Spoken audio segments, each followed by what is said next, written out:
Olá, que Deus abençoe a sua vida.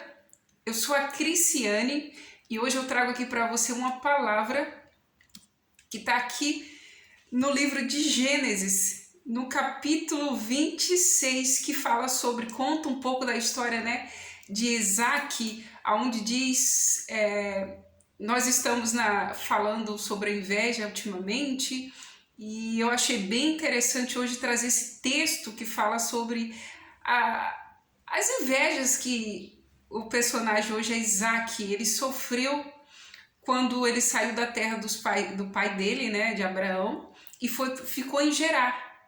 E ele, nesse lugar, conta que era um lugar onde estava tendo muita fome, as pessoas desse lugar estavam passando por um momento de fome, de necessidade mesmo, e só que Deus visitou a Isaac e falou para ele permanecer ali, para que ele não saísse dali, porque a ideia de Isaac era sair daquele lugar e ir para um outro. Mas Deus tinha prometido para Abraão que a descendência de Abraão seria abençoada. E Deus confirmou essa promessa para Isaac também, dizendo que ele seria abençoado, que Deus era com ele e que era para ele permanecer naquela cidade que era Gerar. E aqui eu vou ler aqui no versículo para a gente entender um pouco do contexto e mostrar para você como que o invejoso ele faz. Ele tenta fazer na vida de uma pessoa que é luz, mas também vai mostrar que o invejoso ele não tem como permanecer na vida daquele que é luz.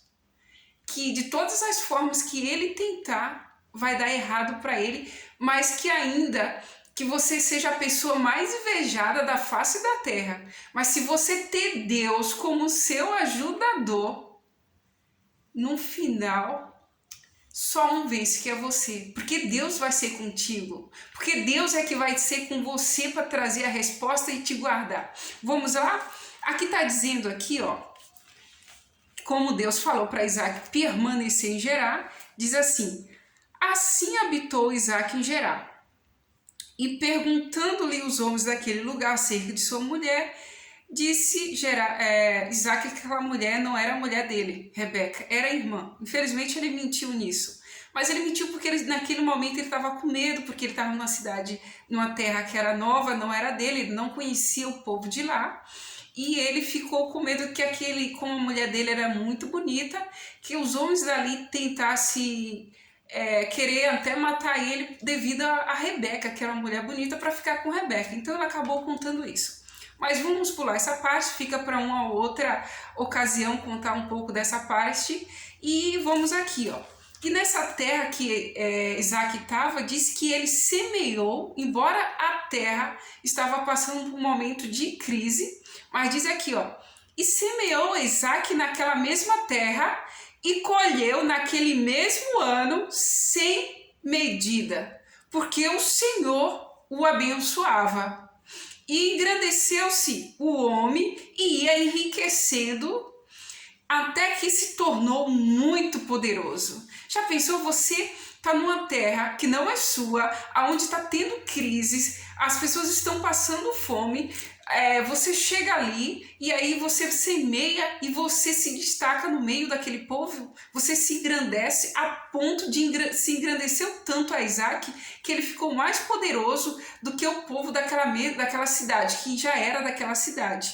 E aqui está dizendo, ó, e tinha Isaac possessão de ovelhas, possessão de vacas e muita gente de serviço, de maneira que os filisteus o invejaram. Aqui está dizendo o invejaram. E todos os poços que o servo de seu pai, Abraão, no caso, abria para Isaac, os filisteus entulharam e enchiam de terra. Observou? Ele abriu os poços e ali os filisteus, por inveja, porque se fosse em outra ocasião, ia pensar assim, não, a gente está vivendo num momento de crise, vamos deixar o poço, porque pelo menos quando nós precisarmos de água, nós podemos beber dessa água. Mas não, a inveja era tão grande, já viu aquela pessoa que diz assim, já que não é meu, também não pode ser seu? É assim que ele agiu, aqueles filisteus, quando entulharam aqueles poços. E assim diz, ó, disse também Abimeleque a Esaque, aparta-te de nós, porque muito mais poderoso te tem feito do que nós. Aqui Abimeleque era um rei naquela cidade. E ele pensava que esse poder que Isaac adquiriu, esse engrandecimento que Isaac estava vindo até Isaac, era por Isaac só, por si só que Isaac fazia. Não, era porque Deus prometeu a Abraão e estava cumprindo aquilo que Deus prometeu, que a descendência de Abraão seria uma grande nação e que também prometeu a Isaac que faria com ele. Então, Abimeleque não entendeu isso e achava que simplesmente ele era um homem que estava se aproveitando da terra dele e estava crescendo em ponto. Mas não, aqui ó, e aqui na frente está dizendo: então Isaac partiu daquele lugar, né, que ele estava, e ele foi para um outro e fez seu acampamento no vale de Gerar. Ele estava em um lugar que era mais centralizado e ele foi para um outro lugar que ficava mais distante de Abimeleque e daquele povo que entulhou os poços pela primeira vez, e ele foi habitar próximo a um vale. E diz assim, e habitou lá, e tornou Isaac a cavar os poços de água que cavaram nos dias de Abraão, seu pai, e que os filisteus entulharam novamente. Segunda vez que abriu o poços, aqui os filisteus foi lá e entulhou novamente. E aí que diz assim, e chamou-os pelos nomes que o chamaram seu pai. Quando ele abria um poço, eles tinham aquele costume de ir lá e dar um nome para aquele poço que ele abriu. E aí eles foram lá e entulharam novamente os filisteus aquele poço que Isaac tinha aberto. E aqui está dizendo, ó, a terceira vez, ó, e cavaram, pois, os servos de Isaac naquele vale e acharam ali novamente um poço de águas vivas. E os pastores de Gerar porfiaram com os pastores de Isaac, dizendo, esta água é nossa. Ou seja, ninguém tinha cavado nada, não existia água até os servos de Isaac ir lá e abrir. Entende? Quando os servos de Isaac abriu e apareceu a água, logo se apareceu um dono. E vamos lá, e aqui diz, ó, esse poço é nosso, por isso chamou o nome daquele poço de Ezeque, porque contenderam com ele. Observa agora, quarta vez agora. Então, o servo de Isaac deixou aquele poço lá e foram para outro local para abrir um outro. E diz aqui, ó, então cavaram outro poço, o quarto poço. E também porfiaram sobre ele. Por isso chamou o seu nome de Sitná. E aí a quinta vez, ó, e partiu dali e cavou outro poço. E não porfiaram sobre ele. Por isso chamou o seu nome de Reobote. E disse, porque agora nos alargou o Senhor e crescemos nessa terra. Aqui está dizendo, fica muito nítido, né? De que quando não tinha Isaac ali, não tinha poço. Ninguém teve a ideia, mesmo a cidade passando crise, mesmo tudo muito ruim, ninguém teve a ideia de plantar, ninguém teve a ideia de abrir um poço, mas quando Isaac chegou ali e abriu um poço, então se levantou os invejosos e se dizia ser dono daquele poço, que se dizia ser dono daquela água e se dizia ser dono daquela terra.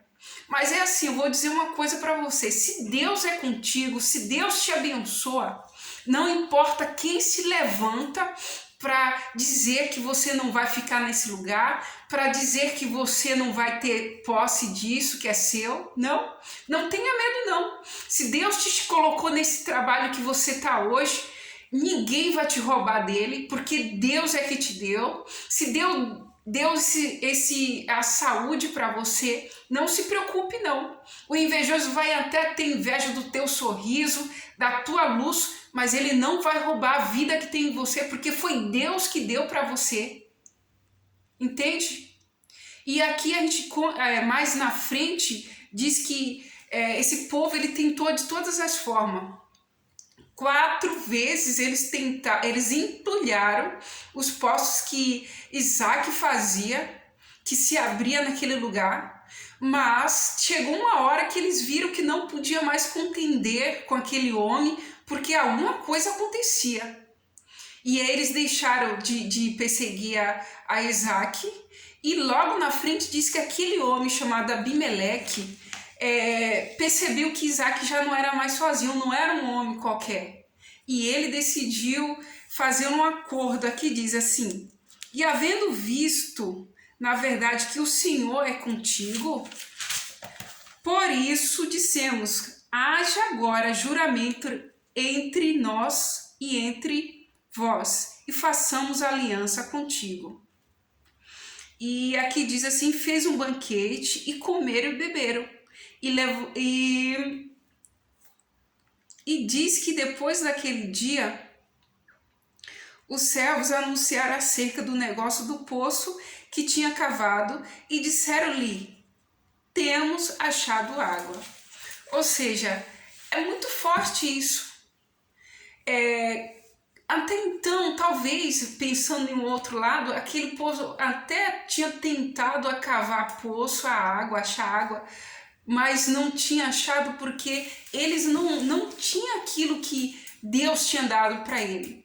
Mas onde tem um servo de Deus verdadeiro, ali Deus abençoa, ali Deus acrescenta, ali Deus enriquece, ali Deus faz o sobrenatural. Porque eu tenho comigo um ditado que não é quem quer, não é quem busca, não é quem tem capacidade, mas sim quem Deus chama, mas sim quem Deus escolhe, mas sim quem Deus capacita. E por isso eu falo para você, se você está passando por um momento de crise, um momento de dificuldade, um momento de perseguição, um momento de tribulação, um momento onde você está sendo muito invejado, fique firme, permaneça, porque Deus é contigo e a vitória vai chegar. E não vai ter quem mais vai entulhar os teus poços, não vai ter mais quem vai te fazer parar. A resposta de Deus vai chegar na tua vida, porque Deus é contigo, mulher. Porque Deus é contigo, homem. Não desista do que Deus te falou, do que Deus te prometeu. Permaneça na promessa que Deus tem para a sua vida. E creia que Deus é contigo. Essa é a palavra que eu tenho para você hoje. Tá difícil? Permaneça. Tá doendo? Permaneça. Tá tudo parecendo que não tem vida? Permaneça, porque Deus vai trazer a resposta para você. Tá bom? Essa é a palavra que Deus manda te dizer nesse dia. E eu espero que você entenda e que Deus abençoe a tua vida. Em nome do Senhor Jesus, eu profetizo na tua vida que haja águas vivas, que traga o meu Senhor resposta para a sua vida. Em nome de Jesus. Amém.